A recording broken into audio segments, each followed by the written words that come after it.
Look at that beautiful day on ES. Amazingly trending today towards the previous daily high. 4 amazing long setups based on my future strategy. However, greed got me a little bit on the first one and then I hesitated a little bit on the other, so I didn't perform as expected. So we've got a lot to learn in this video as I make my daily reflections. Of course, I finished profitable, but instead of having a $1,000 day or even more, I finished today with a $440, which is definitely not bad. So I took 2 trades actually, which I'm gonna break down right now. So let us also start first of all from the higher time frames, because it's always important to have a little look at the bigger picture. So I'm trading ES mainly.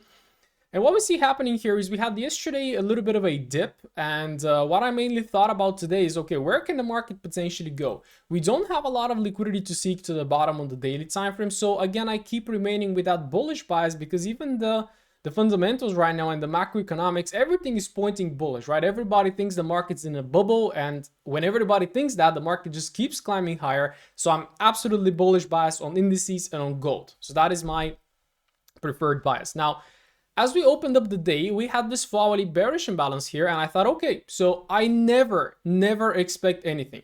I dropped that hourly imbalance. I did not say, okay, we're gonna go from this hourly imbalance towards the previous daily low and towards that liquidity. No, I just relaxed and I waited. Candle 1, candle 2, candle 3, candle 4. Do you see the market pushing lower? No. Okay. And if this bearish push does not do its job, what is its job? Is to push the market lower towards liquidity. If it does not do that job to push to the sell side, guess what it's going to do? It's going to push to the buy side. Okay. So that is how I build bias. And if I go to the 1 hourly time frame, where you can study the reactions from that 4 hourly imbalance a little bit more, you can see again during Asia, we tapped react. We come again, react. We come again, react. We come again, and you can see here, this is a VWAP, that little thin line here, that is a VWAP anchored on the daily open. And you can see the market constantly respected it from the upside. All right, so taps, taps, taps. So that gave me immediately a more bullish bias, getting pretty much into New York Stock Exchange Open. We were a little bit choppy here on the 10-minute time frame. I waited for 30 minutes. I always wait 30 minutes for the market to settle down, because I don't like trading on the open. And when the market broke with that amazing engulfing candle to the upside, I knew I was going to be long bias. Okay, so I'm going to keep this chart like that to the left, so you can also refer to it and you can see where actually the market is on the lower time frame in terms of the higher time frame. So here we have that 10-minute imbalance. Okay, that was created. I've done a lot of testing. I have found the perfect time frames for me that work amazing on futures. Okay, and the market pulls back into that 10-minute imbalance and it gets into my EMA box here. Okay, and what you see here with that line is an order block on Bookmap. It's exactly this little order block here. So as the market was pulling back, we came in with a lot of selling pressure. So what I wanted to see is whether buyers are going to start stepping in. Okay, because in order for these buys to get filled, the market needs to come with a lot of selling pressure. Okay, and when I see this, I don't immediately get scared. Then the market printed a little bit more buy limits down there. It tapped them perfectly, and then we started pretty much reversing higher. And this vertical line is where I executed my trade, and you can see that is when the market starts actually popping higher. It starts breaking structure. Orders to the downside disappear. There is nothing like really to attract the market, and you can see orders above. So these red lines here, these are orders. These are your potential take profits for the buy orders. Okay, this is target 1, target 2, and then of course there were a few more targets. We're gonna just go to that, but let me first break down the trade. There it is. Okay, we pull back into the imbalance. We print a very nice engulfing candle. We exit the MES as well. So I took the trade from right here, and through a lot of back testing, more than 1,000 trades, I have found that a very golden risk to reward ratio for me is around 1.2R with this type of scalping strategy. And I can take, for example, 2 to 3 winners per day. That definitely stacks up. I have completely detached from these 5R trades and 10R trades. No, I just stack small wins, because that also works very good with the futures prop firms. Okay. However, in this case, I am going to be honest, I got a little bit greedy. Okay, and why I got greedy is because I have been using Bookmap right now not for a very long time, so I'm still not extremely confident with it.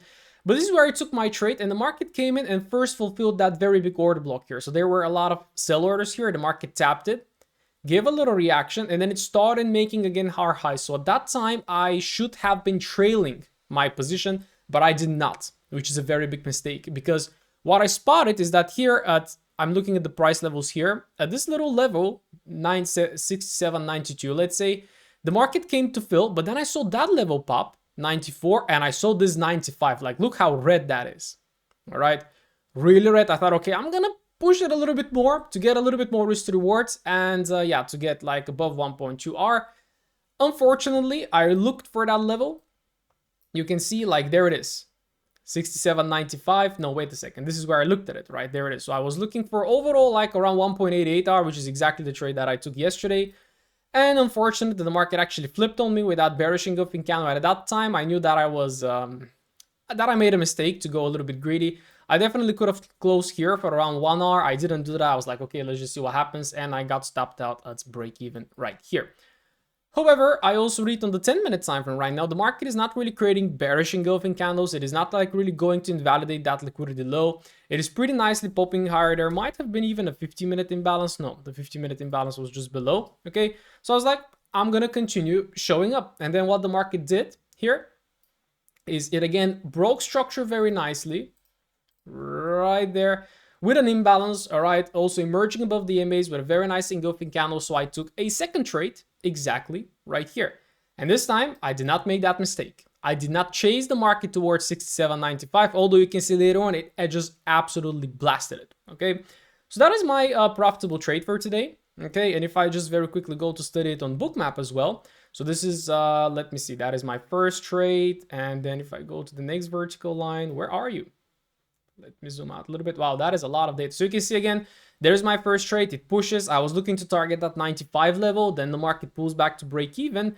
And then this is where I take my second trade. Exactly right here. Now you can see again, the market pulls back to fill in some buy limits from here, accumulates for a little bit, and then it starts popping higher. And you can see like there are no buy orders to attract price anymore. And my first target was this high. You can see the red lines here. This is where a lot of sell limits are, so that I knew that potentially the market is going to come and get these filled. And you can see it came in with 3,500 contracts, so it massively filled that level. And then at that time I was confident because definitely buyers were stepping in. They were taking these sellers. We had a little bit of a pullback, and then literally you can see how the market very nicely started going towards that 95 level. However, in that case, I saw again new orders appearing here. I saw a lot of selling appearing here. So I just literally took my profit somewhere within here. Okay. And this time I did not chase it and being greedy towards that 95, because what you can see happen later on, it again kind of started pulling back, and it could have very easily taken me out at break even again.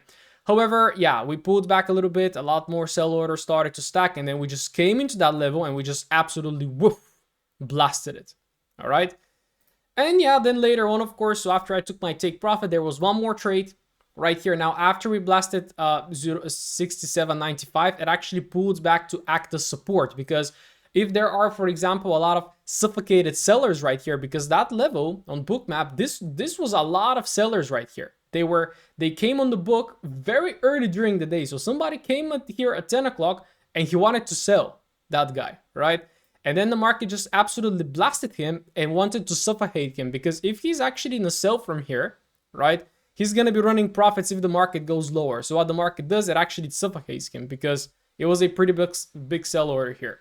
And yeah, then it came back to retest, and you can see in this case, a lot of buy orders are starting to come in. So we had a break, and then we had a retest, and at exactly the same level, you can see we start getting some buys. But then in this case, I did not take this trade. That is the next trade that could have been taken, which I'm going to show you.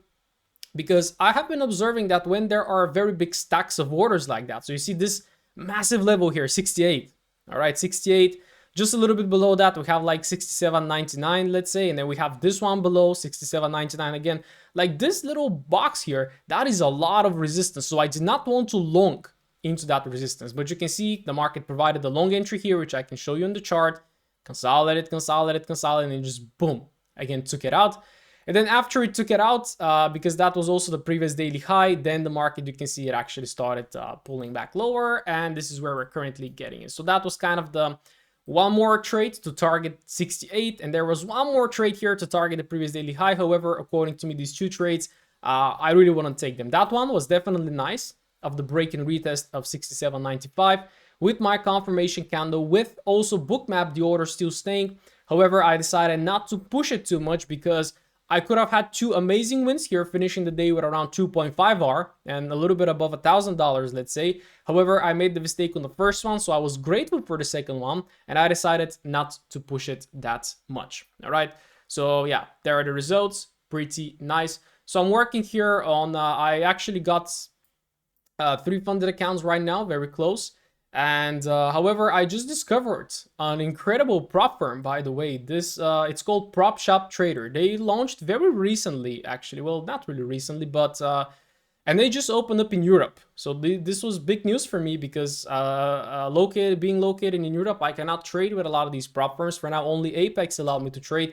But right now, these guys just launched in Europe, all right?